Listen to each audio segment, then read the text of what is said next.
சொல்லும்போது சொல்லுகிறார், ஒருவன் கிறிஸ்துவுக்குள் இருந்தால் புது சிருஷ்டியா இருக்கிறான், பழையவைகள் எல்லாம் ஒளிந்து போயின அப்படின்னு சொல்லி சொல்றார்.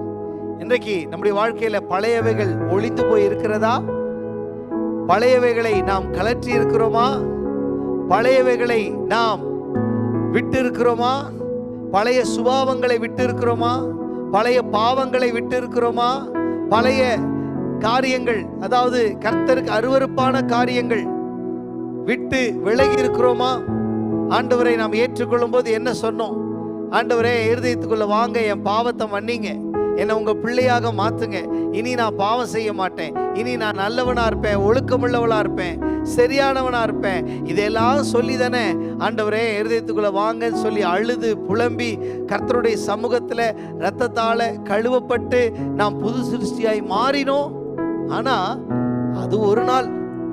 அதற்கப்புறம்